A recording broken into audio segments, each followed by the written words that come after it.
If you have 100 employees or more, if you're going to use AI, if you want to use AI, you have to be clear on your message. You have to be clear on your vision. You have to be clear on how you're going to implement it and what it's going to do. And you have to provide the paid secure versions. And you have to have a policy around it.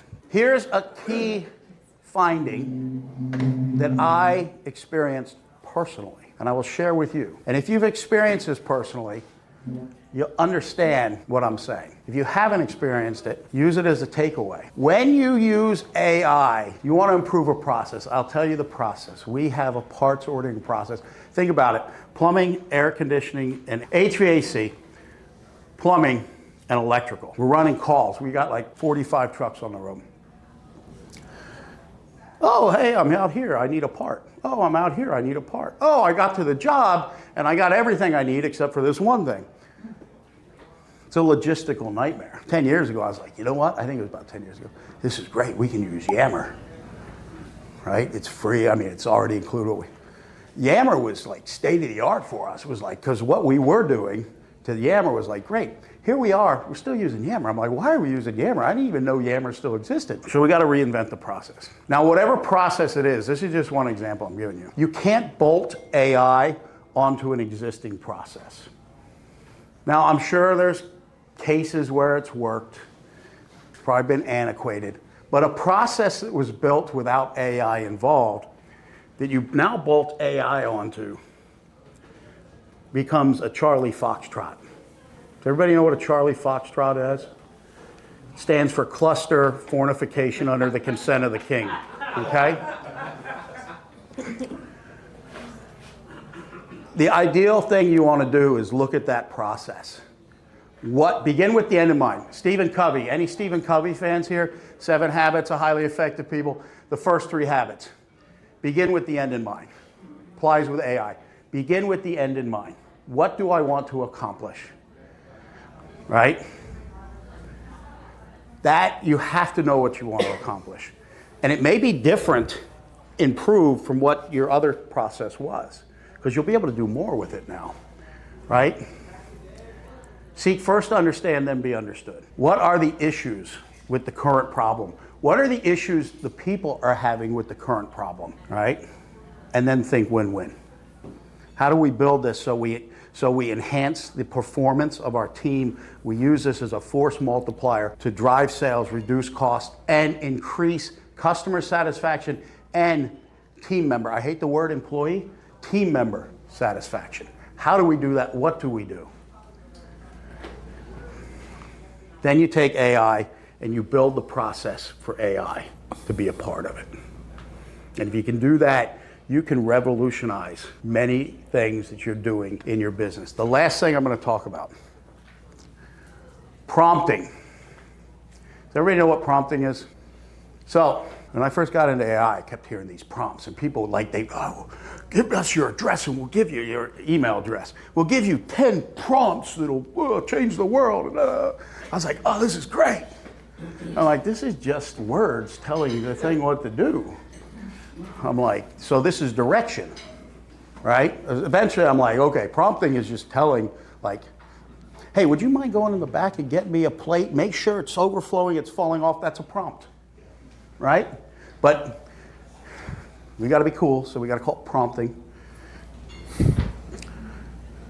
The power of the prompt. Everything lives and dies in the prompt. The better you prompt, the better your outcome. If I gave you an outcome we wanted, and I gave you each that outcome, and you each created your own prompt, we will come up probably with the same thing, but variations of it. Some will be very clear and detailed, give you a great roadmap. Others will be like, yeah, this is right. So the prompting is really important. And one of the powers in prompting is, one, if you can speak your prompt, right?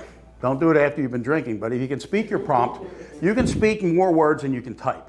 So you can usually create a better prompt through speaking. And if you type like I do, and if you spell like I do, your AI agent is much happier. Give it direction on how you want it to think.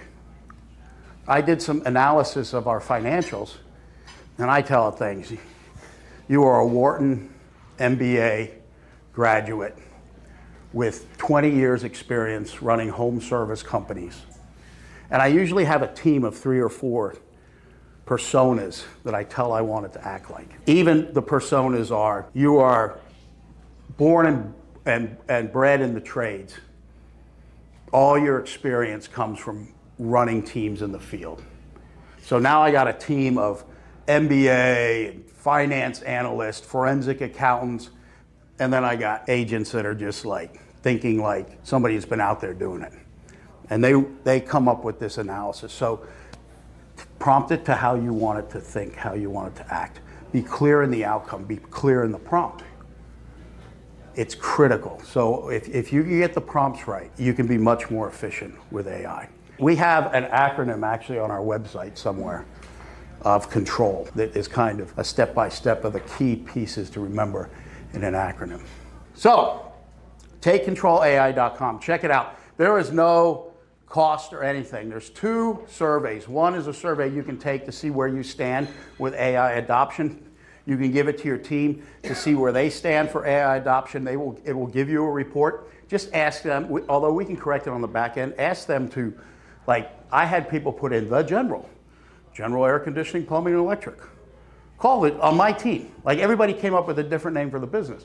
So just keep the name the same. It's a Bob's Burgers. Everybody puts Bob's Burgers, not Bobby's Burgers, Bobby Lou's Burgers, right? The other survey is a little bit more intense. And when you take that, it will come back with what you can use and the tools you can use to free up 5 to 10 hours in repetitive tasks in your week. So check it out. Check out the podcast. I think it's pretty good. I have 2 podcasts, a Tradepreneur Show, and I'm like really impressed with how the Human Edge is doing. If you have any questions, there's questions afterwards. And then I'm at the General, I'm in Thousand Palms. You can come see me anytime you want. You can give me a call. I know Scott's the same way. And if you need help in your business, we've got plans and programs. And we have experience because I'm having to do this in my business. General has 76 employees. Is it 76, Tanya? Yep. 76 employees. The one business my wife and I have has, like, between all of the nurses and RNs and LVNs and physical therapists, I don't know how many, a lot. And then a caregiving business. So to get this implemented properly, it's complex. So with that said, I hope you had some takeaways today. If not, you got, well, it wasn't free, but it's good as free, right?